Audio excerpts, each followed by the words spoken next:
Hey, this is Brent Jensen. You're listening to No Sleep Till Sudbury, the show where we talk about the music that makes your skin vibrate. You can connect with us on Facebook, Instagram, and YouTube at Brent Jensen Music. And while you're there on YouTube, check out my new video show called Thursday Night Record Club. No Sleep Till Sudbury is brought to you by Pariah Pickups. What you want, what you need, what you love. Check them out at pariahpickups.com. All right, welcome back to part 2 of my chat with Stormforce guitarist, former Brighton Rock guitar player, Mr. Greg Fraser. You'll recall that in the previous episode, we talked up his new single, cover of Alanis Morissette's song, Uninvited. This week, we're going to talk to Fraze about the skin vibrating songs he selected for this episode. Here we go. All right, so your skin vibration song list is based on a theme. And that theme is debut singles or songs from a debut album. Yeah. You ever hear like a song, from like a debut record, like, a new, fresh sound, but, you hear lots of them. Yeah. But every once in a while, you'll hear one that just literally like it stops you in your tracks and go, well, wait a minute, what is this? Oh, like, yeah. It just sounds so new and fresh. And it's like, what the heck, man? Like, wow, what is this? And you're almost frozen, especially back, when you're young and stuff like that, because, music's such an important thing back then. Like radio itself was so important to us back then. Yeah. And so my first song, or unless do you want to introduce it or? Yeah, no, you brought the rock here, Fraze. The first song is Ritchie Blackmore's Rainbow, Man on the Silver Mountain. Yeah, so that's 1975.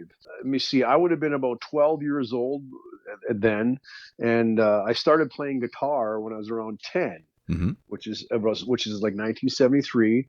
1 year before that, 1972, that's when a couple of songs that really influenced me. One being Deep Purple, "Smoke on the Water," mm-hmm. and another one, "Schools Out" by Alice Cooper. Nice. They both came out in 1972.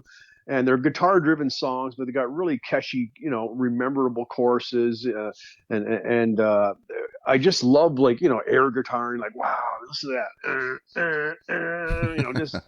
And, I've heard lots of other guitar players over the years saying that was a big song for them also. It got them to play guitar and stuff like that. But, so a year later, I got my first guitar, 1973. So I started playing, for a couple of years. And then I heard Man on the Silver Mountain on the radio, which is like 1975. And I was like, wow, what is that, man? That's a great riff. Down, down, down, down, now, now, now, now, down, down, now. And then the singing came in with Ryan James Dio, and it's like, wow. And then they mentioned Ritchie Blackmore from Deep Purple. I went, wait a minute, that's the same guy that does "Smoke on the Water." That's right. And I put two and two together, and it's like, wow. So I was a big fan. So I that song really made me want to play guitar. That one and like I said earlier with "Smoke on the Water." But once I had a guitar in my hand, I was determined to learn that riff. And it's not really that hard once you find out where the notes are. It's the thing about some younger guitar players. They think, oh, that's so easy. So, yeah, it might be easy to play, but coming up with the initial idea is not as easy as you think it is. I mean, because everybody'd be writing a "Smoke in the Water," like right. Why is "Smoke in the Water" still around to this day? You still hear it on the radio. Somebody had to come up with the initial riff, right? And it just sticks in your brain. And that particular riff, "Man on the Silver Mountain," even to this day, when I hear it, I gotta immediately crank it up. It's like, yeah, it still does it for me. And you can't go wrong with Dio's vocals. That's his, oh yeah. That really put him on the map. I know he was in a group called Elf before that, but they never really made any waves. Mm-hmm. Yeah, so that really got me going, man. I mean, Ritchie Blackmore was a huge influence on me starting out, like more as a lead guitar player. Yeah. I was more as a songwriter. I was always more into Jimmy Page and Led Zeppelin. I was a big fan of his lead playing also, for sure. But the Ritchie Blackmore's first record, and then Rainbow Rising, and then Long Live Rock and Roll, of course. And then the live album On Stage was a real big record for me because he would jam, like, they'd take a song that's normally 4 minutes and they'd play for like 20 minutes, and they'd have this long instrumental just literally just jamming. So I would jam along with the songs, trying to figure out what he's playing, and then try to play off of him and learn. I learned how to play keys and stuff like that. It was like, oh, okay, this is all he's playing this all in A. So then you try to learn from that. So yeah, it was that was it was a big learning part for me, like learning how to play. Like when I first started playing guitar, you get your initial guitar lessons, but I remember the guy's name was Tony Manella, School of Music, Yeah. and he teaches you, but he'll teach you Twinkle Twinkle Little Star, and Mary Had a Little Lamb, and and basic chords like a C and a G and a D and an A, just to get you going. But he had no idea about rock and roll and stuff like that. Like to him, the big rock song was House of the Rising Sun. That was his big, and which is kind of cool to play when you're first learning how to play guitar. But I wanted to rock. I wanted to do some power chords. So I really had to learn that on my own. And guys that are a little bit older than me, I'd watch them and they'd kind of teach me stuff here and there. But yeah, so that song really kind of got me going. So you had told me in the past that you used to listen to records and figure out how to play lead, but like you use that do re mi fa sol la ti do thing, right? Well, that's the basic scale. So I mean, if you were started, say you got a C chord, and you hit that C note, and you go do re mi fa sol la ti do re mi fa. You just keep doing that scale all the way up the neck, yeah, right, and find out. Like you find you start to memorize where that is, right? So then, so say you're playing, once you find where those notes are and you memorize where they are on your neck, even you start small. You don't go from the top, the very bottom of the neck right to the top. Just maybe the first, 3 or 4 frets. Okay. And everywhere you are on those 4 frets, find where those notes are. Da da da da da da da da, and then mix it up. Don't go in an order. Da da da da da da da. And then if you're playing a C chord and a G and a D, play those 3 chords around in those notes, but bend the notes, skip notes, but I'll find all those notes, and then that's how you learn how to do leads. And then if you start an A minor and an F and a G, now you're and still playing the C major chord, it all fits. So if you're playing a C major scale, da da da da da da da da, and then you're playing an A, so all of a sudden you start a song with A minor, G, F, and you're playing that C major, those C major notes, but you're playing it in a minor key. It all works. It all sits in there. That's how you start figuring that. You can kind of just learn that as it goes, but after a while, it all makes sense. So then you start learning your relative minor. So your C would be an A sharp, right? So then if you go up 2 frets, if you do a D major, a B minor would be the relative minor. So and just keep going up the neck, and you start figuring it out. And then once you know the scale, it's just a matter of playing around with it, and then you can start playing in between the notes. Instead of da da, you go da da da da.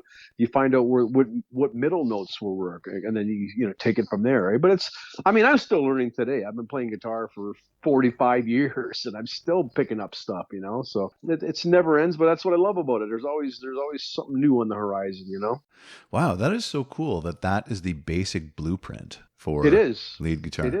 It is. I mean, that's your scale. I mean, as boring as it sounds, but that's your scale. That's your learning scale. And then then you start learning how to do like the Egyptian scales and all these different. I don't know all the terms. Mixolydian. Yeah, see, I don't know all that stuff. I might know how to play some of them, but I don't know the names, because sometimes I'll play with guys that are school guitar players, and they're, hey, isn't that blah blah blah? I go, I have no idea. Wow, see, that's funny, because I kind of feel like I've seen you play those scales, like because you're not like you can identify the pentatonic players, right? Like Slash is a big pentatonic player, and it's blues based. But I've seen you play some pretty complex stuff that is outside the typical blues scales that I feel might have been like Mixolydian and all those. Yep. And a big part of that was Ritchie Blackmore. I mean, a lot of his stuff is classical. It's not blues. It's more in the classical, especially when he started doing the rainbow stuff, and you start listening to Rainbow Rising and stuff like that. He really starts. Everything's in a minor key. He rarely does anything in a major key. something about a lot of minor keys really draw me in. There's more of a mood there. Mhm. You know what I mean? And I don't know why, but it just seems I seem to be attracted to a lot of it. And yeah, it's just I do love the blues. I mean, don't get me wrong, but sometimes I get bored with it. You know what I mean? It just seems it seems overdone sometimes. I mean, don't get me wrong. There's some blues guitar players out there that just Joe Bonamassa and stuff like that are just unbelievable, right? Yeah. Yeah, but they take it to a whole new level. They're not just staying, in the old Johnny Be Good, Chuck Berry blues scales, right? Which you've heard 10 trillion times, Oh, yeah. So there you go. Yeah. And no, I get what you're saying. It can be, a little bit monotonous just because it's so limited, or it can be, right? For sure. For sure. But we talked about that last week. I mean, you're a tasteful player and you understand the difference, the balance, and, not to overplay and play the right notes at the right times and all that stuff. So, well, that's a huge, to me, what makes a great guitar solo. I mean, it should continue on from the vocal melody. I think I mentioned before, like a perfect example is somebody like Neil Schon from Journey. I mean, you could hum his leads mm-hmm. without even hearing the song. It's just like a vocal melody, that's what I kind of strive for. But every once in a while you want to show off and, oh, look what I learned. Oh, I don't think anybody did this before. Check this out, right? You want to kind of slide, some of that stuff in there once in a while. A little flash, Well, but you know what? That makes it interesting. And sure. we talked about your lead at the end of Uninvited, and you play those nice, long, tasteful notes, but then you add like a little multi-note burst in there, and that's the balance.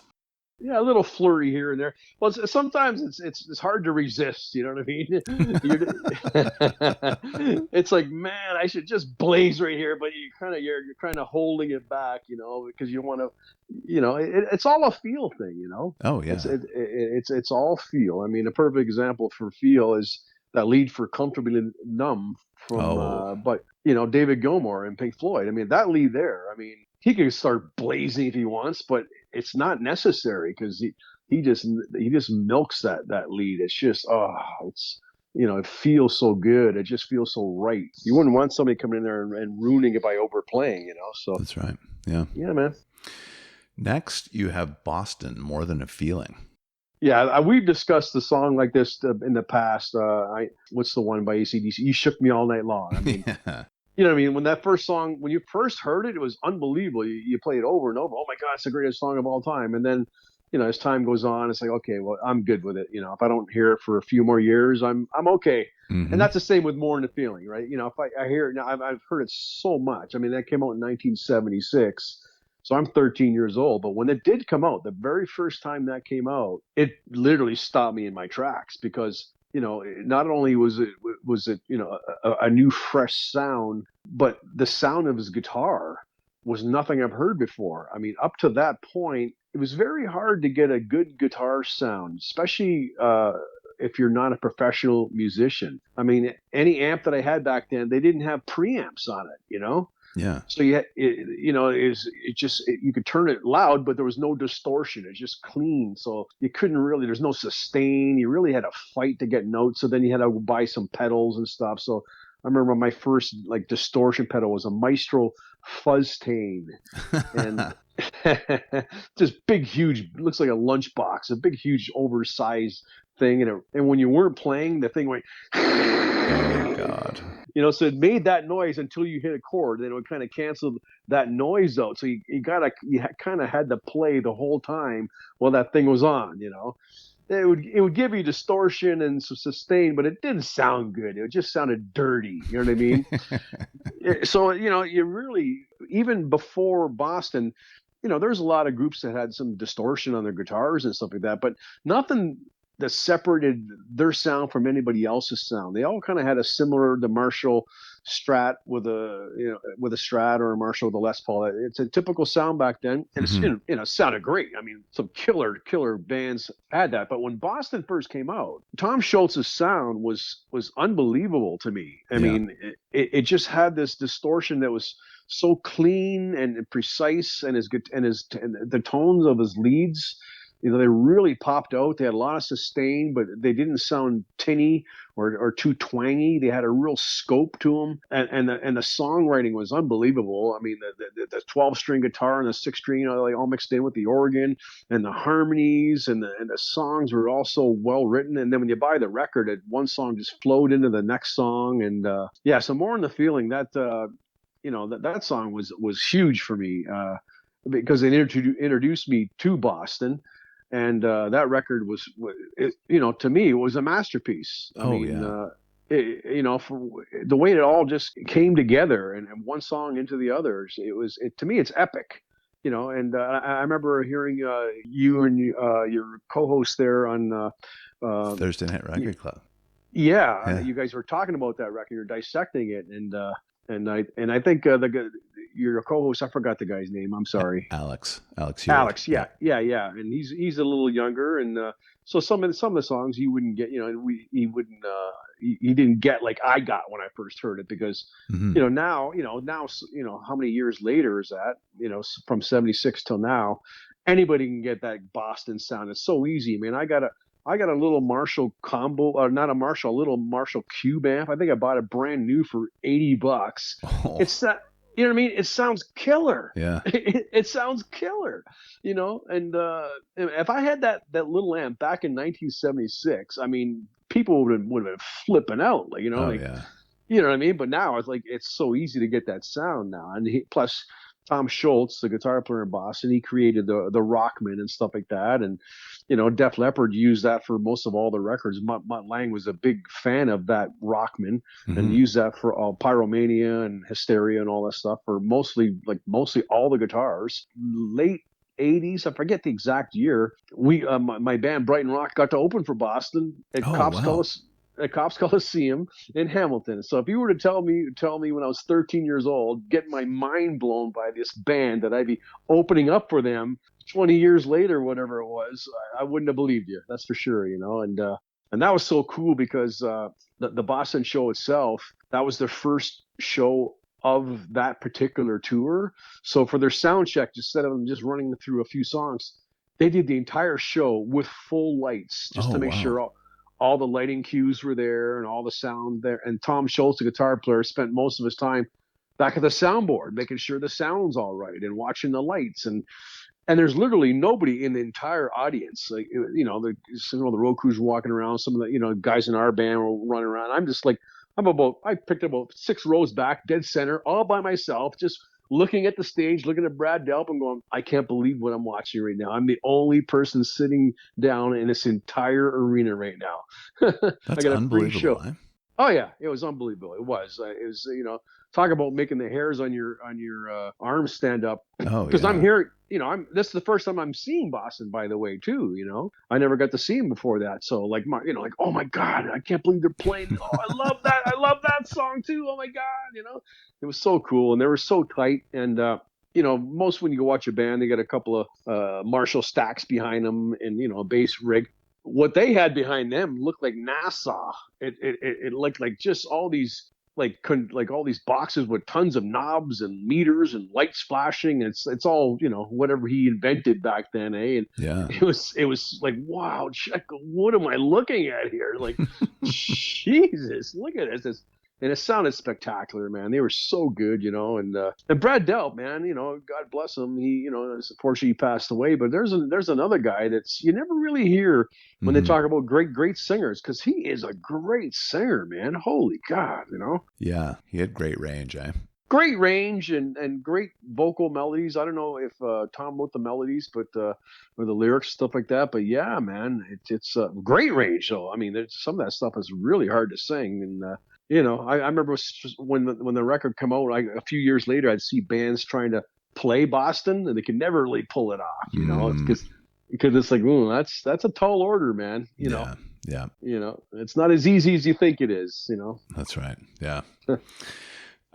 You got Van Halen next here, Eruption, going into You Really Got Me from '78. Yeah. So, well, you hear the word game changer thrown around. I mean, yeah, when I first heard Eruption, I wasn't sure what I was hearing. I thought for a second it might be like a keyboard solo or something, but it had a guitar tone to it. and then it went right into You Really Got Me. And I went, whoa. And then I heard the guitar lead, You Really Got Me. It's like, what is this? Like I remember the song from the Kinks, but it didn't sound anything like that. I mean, this was like the Kinks on steroids.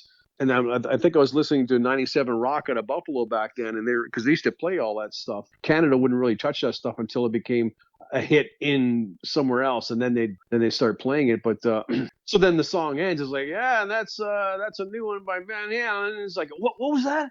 What, what was that? Like, oh my God, now you're stuck. You want to hear it again, and so you're literally not moving from that radio for the next 3-4 hours, hoping they're going to play it again. And then I made sure I had my cassette ready, and every time the song would start, I press record and play. Okay, that's not it. And I'd stop it, and okay, here we got a new, and then we got the new one from Van Halen, and they went into Eruption again, and then I could hear it from start to finish. Talk about jaw dropping. I mean, whoa, nobody played like that at all, like not even close before that. Like nothing sounded like that, No. Like it wasn't blues, it wasn't classical. It was like his own invention, and with the sound, he had a little phase going on there, and a little bit of echo, a little bit of reverb, and and by then it's 1978. I'm about 15, going on 16 years old. I couldn't believe it. I go, oh my God, I gotta buy this record. So then you couldn't get the record every day. I mean, hey, you got the new one by Van Halen? Who? Oh my God. Finally it came in, and I couldn't wait to get it on my turntable. And then I was, blown away. Every song was like, like, holy God, listen to the speed on this guy. But not only speed, but clarity. Like it wasn't just a wash of notes. Like he could really distinguish the picking. And, but what he was playing is just like unlike anything, now you hear so many people have copied them in certain ways over the years. You don't appreciate it. Like anybody that's a new guitar player, new fan, they don't appreciate what it was to first hear it, like for the very first time, And I was lucky enough to see them on their first tour there. They opened for Black Sabbath, Niagara Falls Convention Center. That's in so Niagara cool, Falls, man. Niagara Falls, New York. And I was about 3-4 rows right in front of Eddie, and was totally blown away. I think I even mentioned to you before. I think we were talking about Van Halen on Derek. Derek's show there, Williamson Scotch on the Rocks. Yeah, from Thunder Bay, and but up until then, there was no much music. There was no MTV. Other than like maybe the Midnight Special and In Concert and Don Kirshner's rock concert. That was the only time you really got to see a band, like what they look like, how they move on stage, how they interact with each other, because you never got to see that. All you would see would be pictures from magazines. Yes. Which was Circus and Hip Raider and Cream and Rock Scene and later on Metal Edge and stuff like that. But I worship those magazines. And guitar player, that was way before Guitar World, and I had a subscription to that. So I'd look at these pictures, but you never could see how they would move. You see, like they'd be posing for a picture. Well, they weren't posing, but they're somebody be taking a live photo of them on stage, and but then to see them live, the energy that was coming off the stage was unbelievable. Like at no point would anybody on and Van Halen would they be standing still. Like they were constantly moving. Dave and Michael Anthony and Eddie especially, like running around and jumping up and down off the Marshalls and speakers and monitors and running and doing slides, and it's like, oh my God, look at the energy these guys are. It's breathtaking, man. And then then Black Sabbath, waltzes on after, and they just standing there like a bunch of stiffs. They don't, like. Other than Ozzy clapping his hands, come on, everybody, that would be the extent of the energy, and that'd be it, And it's like after Van Halen, you're looking at it like, is this it? So I think we made it about halfway through Black Sabbath, and then we just left. It's like, Did you? Well, yeah, like I wasn't a big, huge Sabbath fan back then. Wow. I wasn't. No, I didn't.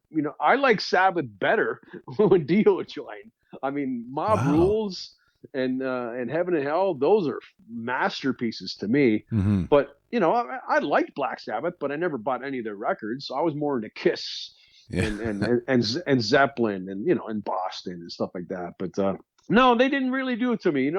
I liked some of the riffs and stuff like that, but I just none of my friends were really into it too. So it's a thing too when you have your group of friends, you're kind of all into the same music, Yeah. and so we were more into Kiss back then, and I don't know. I did something about Tony Iommi's mustache and Geezer Butler's mustaches. It's like, I don't know, mustaches don't fit in rock, And it was something about that bothered me back then. Now it doesn't matter. Everybody's got facial hair. It's nothing new now. But back then, nobody really had mustaches and stuff like that. That was it's weird how you pick up on stuff like that. That's so true, because I thought the exact same thing when I saw pictures of Tony Iommi and Black Sabbath. I thought, oh, that guy's old. Yeah, I know. Do you know That's what what I mean? it is. Yeah. And I thought Black Sabbath was kind of like for older people. And I never really got into them until much later. That's so funny. Yeah, you start to appreciate it when you start getting a little older, and then start people's, hey man, did you ever hear this song by Sabbath? Which one's that? And they put it on. It's like, holy God, that's heavy, man. Yeah. Oh yeah, then you really appreciate the doom and gloom of the originators of heavy metal. Yeah, but I was a big like I said, Heaven and Hell and Mob Rules. Those two records are, oof, man. That was next level for me. Yeah. So back to Van Halen. Yeah, that's a game changer, and that turned a lot of guitar players around. Eventually you start seeing a lot of people starting to copy him, which just kind of annoyed me. It's like, come on, man, do your own thing, But it is what it is. It's the natural part of evolution of music, right? Something's great when it comes out. People start picking up on it and try to do their own version of it. But you can't knock the original, man. Eruptions to this day is, oof, nobody can touch that. Can you think of any other guitar solos that can touch that solo? No, I always think about, the electric guitar being kind of defined and coming onto the scene. And then Jimi Hendrix came and really brought it to the next level. But then really, I've always thought that Eddie Van Halen, especially with Eruption, completely redefined the possibilities of what you could do with the electric guitar. And I think I said that to you when we were both on Scotch together, that like he just completely revolutionized the instrument. It was such a massive move forward. And I don't know if had been done in the past or has been done since, but I credit him with being the biggest innovator, really. Yeah, I couldn't agree more when you said that about Hendrix, because Hendrix, all of a sudden out of nowhere, like guys like Pete Townsend and Clapton and Jeff Beck and Jimmy Page are all going, what the hell is this? Like they're astonished, and these guys are legends. And that's what Van Halen was. I don't think anybody until that, from Jimi Hendrix until Van Halen, did that on the guitar, where everybody's like, wow, what the heck is this? Yeah. It's not, I mean, his sound was unbelievable too. I mean, unbelievable guitar sound. I mean, and that first record, it's not double tracked. It's all one guitar. You hear one guitar on one side, you hear the bass on the other side, and that's it. Now you hear big walls of sound. Guys are playing like, they'll play the rhythm track 6 times. Like if you listen to Randy Rhoads, he's triple tracking. Oh, not double track. He's triple tracking. Even his guitar leads, he plays those things 3 times. Oh, I didn't know that. Oh yeah. You listen to Max Norman. He goes, well, I want to double track that. Well, I don't know, man. Like, and then he'll double track it, and all the vibrato would all be in sync, and then he'll triple track it too. Wow. So yeah. So then you have the one up the center, and then you have one guitar, maybe like around 11 o'clock, and you have another one around 1 o'clock. So it really gives you a thicker sound, Yeah. and it gives a wider sound because it has a natural chorusing because it's triple track. And same with his rhythms, they sound huge. But if you listen to Van Halen, that's one guitar, and it sounds humongous because and that's him. I mean, that's all Eddie, man. I mean, if he plugged into your guitar, into your rig, it'll still sound like Van Halen because it's all in the hands. It's just the way he attacks the strings and everything, So yeah, man, there's a guy that will be sorely missed, but he set a pretty high bar there, Yeah, there will never be another like him. When you just think about not even Eruption, think about before Running with the Devil, he drags the pick across the strings behind the nut and playing his palm muted on the strings. Yep. Atomic Punk, right? Yep. Oh yeah, all that stuff, and with the phasing and Yeah. just even what do you do with with the tremolo arm or the wango bar or whatever you want to call it, right? Like Yeah. all that stuff. That was other than when Hendrix used to dabble in it, but Eddie really he took it to a whole new level. Yeah. And it's those dive bombs he would do like whoa. It's like Oh, wow, listen to that. yeah. And then even just his pick scratching and stuff was sounded so cool, and all those pinched harmonics and the squeals and all that stuff. I was like, holy God, that's Yeah. unbelievable, man. Yeah, yeah. So yeah, there's Cathedral, a Spanish Fly. oh Jesus, Spanish Fly. Jesus, are you kidding me? How he does that on an acoustic, he can still blaze. It's Oh, yeah. unbelievable. Yeah. Unbelievable. Yep. Yeah. He did that. Apparently, he did that at Ted Templeman's house. They were at a party, and it was in the corner. He was standing in the corner, the acoustic guitar. He just picked it up and started doing that. And Templeman said, "Well, we got to get this down on tape." And he said, "I don't know, man. It's not that big a deal." And that's what Spanish Fly came from. But I he know. wasn't being cocky. He just was kind of almost like a savant. It was crazy. Yeah, it just flowed out of him. I mean, even from what I'm hearing, like he was a classically trained piano player too, and he would win competitions. Like he'd get first place, and a lot of times he wouldn't even properly read the music. He would just memorize the parts on the piano and to learn what it was, and then he would just nail it. And then he is so good at it, he'd start improvising and stuff like that, which would piss the teacher off. But like he's like, I don't like that you're doing that, but I gotta admit, what you're doing is kind of cool, but you shouldn't be doing that in this song.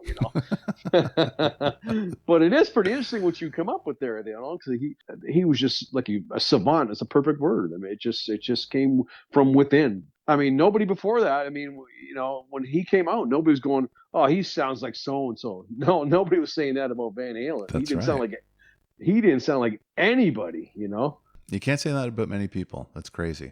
Oh no, Very, oh very no, special. absolutely, yeah, man. Vandenberg is next with Burning Heart. Yeah, and there's another one that stopped me in my tracks. I mean, I mentioned in the past one of our other few episodes. One of my biggest influences was Michael Schenker Yeah. from UFO. He's a huge influence as a guitar player, as a lead guitar player. I worship his records, what they did with UFO and in his solo records also. And then when Burning Heart came out, 1982.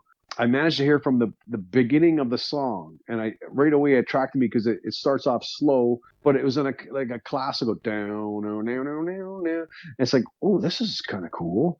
And then I heard this, and then the chorus kicked in. It's like, "There's like, wow, I like the way that it's now it's a power. Now you consider that a power ballad, but back then a lot of people weren't doing that. In the mid '80s, that became every song, every band had to have a power ballad, right? But Yeah. this is the one. So then when the guitar solo came in, it's like, whoa, what am I hearing here? It's like a cross between Ritchie Blackmore and Michael Schenker. It had the tone, but killer vibrato, really well thought out guitar solo. You could tell that he wasn't winging it. Like this was a pre-planned solo because all the notes fit so perfectly, and the solos doesn't sound like, but it has the same type of build, like a Stairway to Heaven. Mm-hmm. The way the song kind of it had that same kind of feeling. Like Like it it's has sounds climbing. nothing.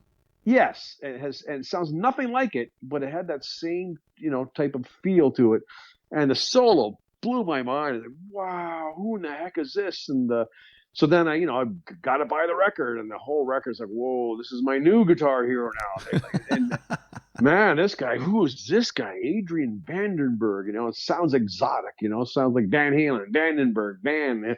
And sure enough, he's I'm pretty sure he's Dutch or he's from Holland or Denmark, one of those countries out there. And I was a huge fan. And then I heard they were coming to Buffalo, and I got my buddy Stevie Screams from Brighton Rock and another buddy of mine. We got to go see it, man. Let's get there early before it's going to sell out for sure. Let's get there. The rooftops in Buffalo. And we get there, the doors open at 8, and we were there at 7:30, and it's like, God, there's hardly anybody here. What's going on? So then we get there, and now it's 8 o'clock, and it's like maybe at the most 100 people, and go, what the heck? And all of a sudden the band comes like, are you kidding me? There's only 100 people. And the place holds like 500 people maybe, and there's only 100 people there, and I couldn't believe it. I was shocked. Wow. Because I figured everybody would be blown away by this record like me. That's when you're young like that, you think that everybody's feeling the song like you are, and it's not the case. That's why you think these bands, like I thought Vandenberg were like Led Zeppelin to me. They you know what I mean? They were like, oh my God, this is the best band, and because they were so new and fresh, and so they came out and they played like it was an arena. They didn't hold back, man, and they kicked ass. And the one thing I remember about the singer, even though he sang in English, he couldn't speak English very good. So the guitar player Adrian, he talked between songs, and that was I found that kind of cool. I was like, wow, this is that. He was pretty broken English, but he really appreciated being in America for the first time. It sounded like he was. And I really touched my heart. How humble he was. And that's awesome. Really appreciative that we were there. And I felt bad, like they didn't have more people. But on the other hand, it's like, man, these guys are still, they're not phoning it in. They're up there like just blazing, man. And I'll never forget it. And I'm still a fan to this day. And as a matter of fact, a year or two ago, he got Vandenberg back together with a new singer. What's that guy? Romero? I forget the guy's first name there. I don't know. I forgot the guy's name, but actually, like Rainbow got back together about 2-3 years ago for one little tour.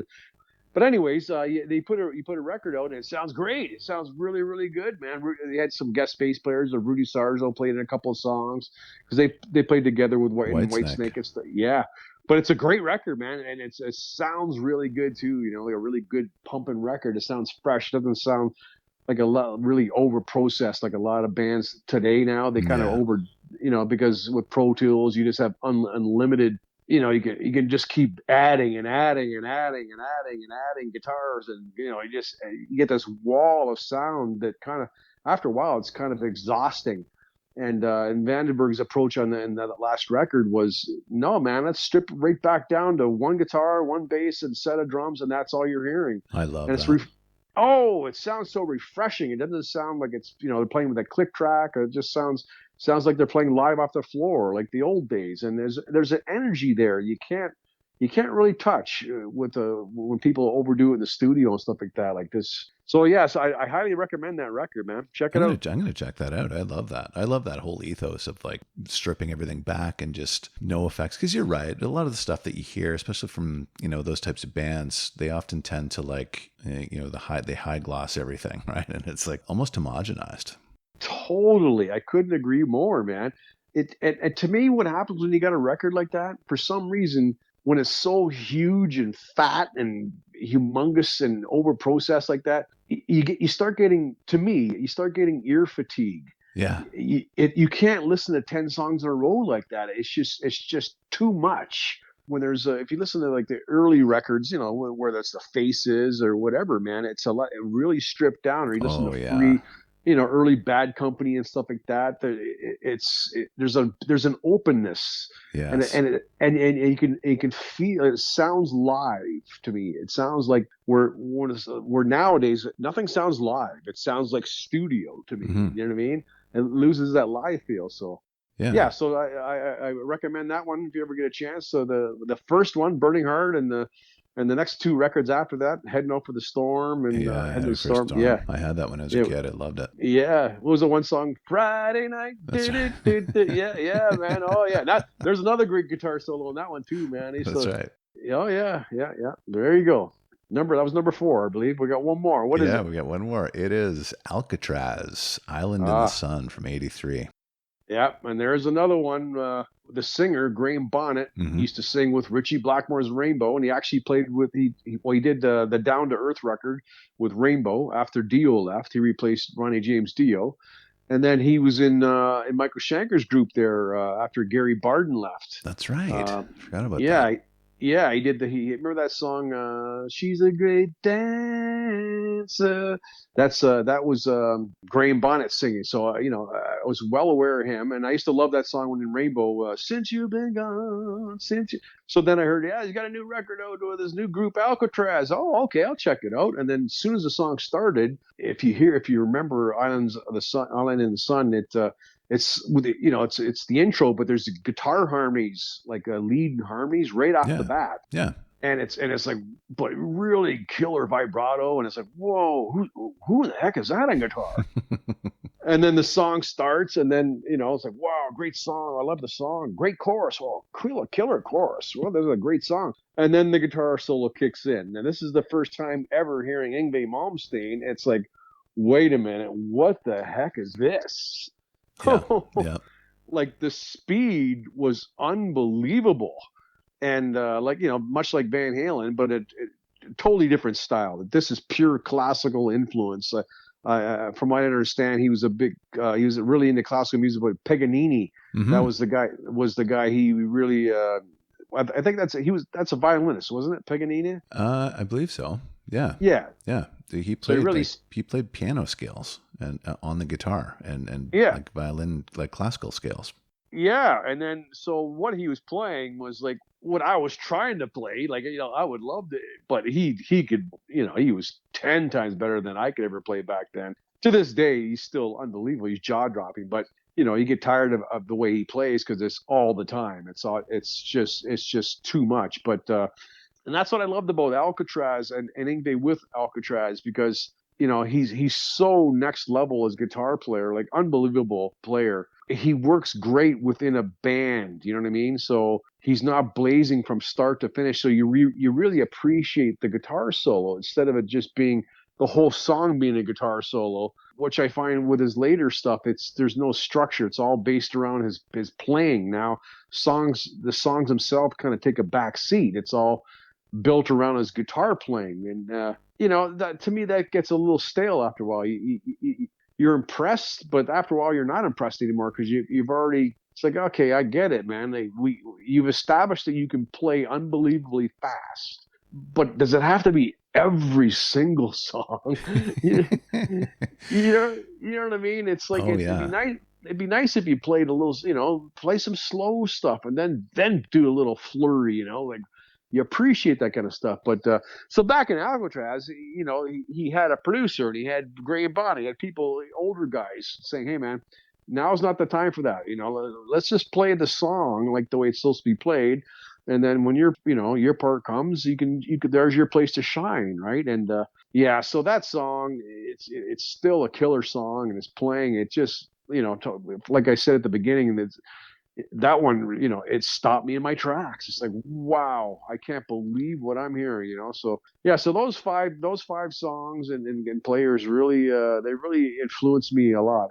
I can't say Yngwie influenced me as a guitar player because I can't play what he plays. He's in another stratosphere.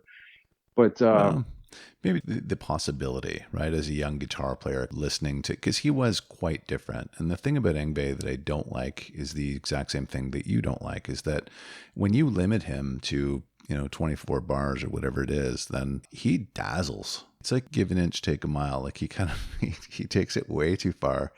And after 5 minutes of him doing that, it's like, oh God, it has the opposite effect. It's not impressive, and it's actually irritating. It's totally soulless. It's like a drummer. It's like a drummer that can play fast and does quadruplets, and then for 20 minutes, that's all he does is just doing that. It's like, oh, okay, is this all you're going to do for the whole time? Or a singer that has the ability to sing really high, like, wow, listen to how high that guy can sing, and then he chooses to sing only high. He never sings low anymore. He just wants to. It's like after a while, it's like, okay, we get it, man. You can sing high, but maybe do some other stuff too. But and I love that one quote. I said this before in an interview, so bear with me. But I love the quote. Yngwie, he goes, Yngwie, they say that that sometimes people think you might overplay. Like, have you ever heard the term "less is more"? He goes, yeah, I heard that, but more is more.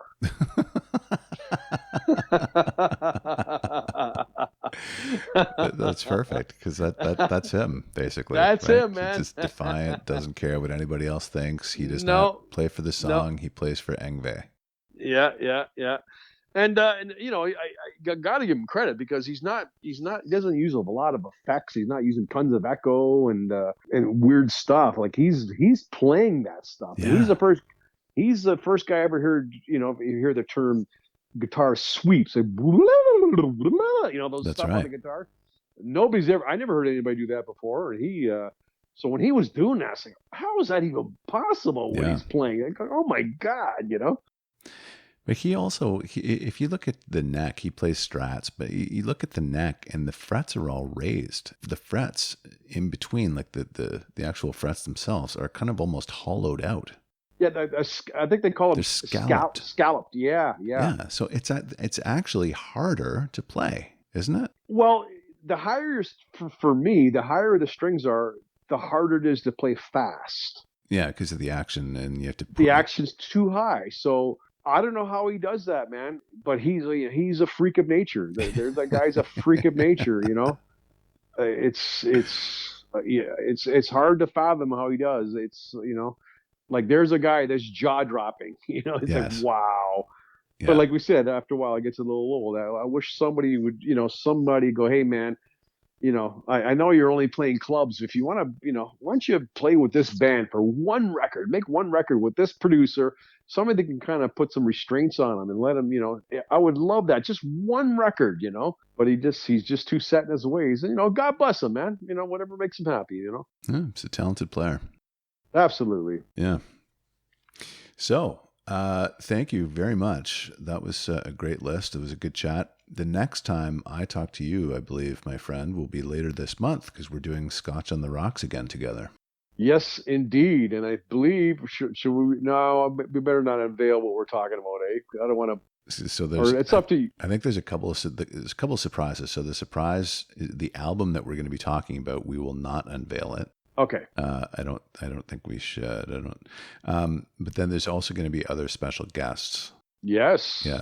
That's just who they are some legends, man. There's some Canadian legends right now. So there'll be four of us, and it's going to be a great show. And I believe it's November 24th, I think it's the 24th. Yeah. 24th, which is a Thursday. Well, that's when we're doing the interview. I don't know if it's going to be released that same day, but you know, sometimes, you know, we get a little too drunk in our interviews, so you got to do some heavy editing, you know. Some editing. You do some. Hey, I didn't mean to say that, man. Take that out. Oh my God. This is going to be a good one too. You know, I like getting together with all these guys. It should be a good time. You know, and Derek's always a great guy to talk to. As you are, Brent. You're always a pleasure to talk to, man. And you.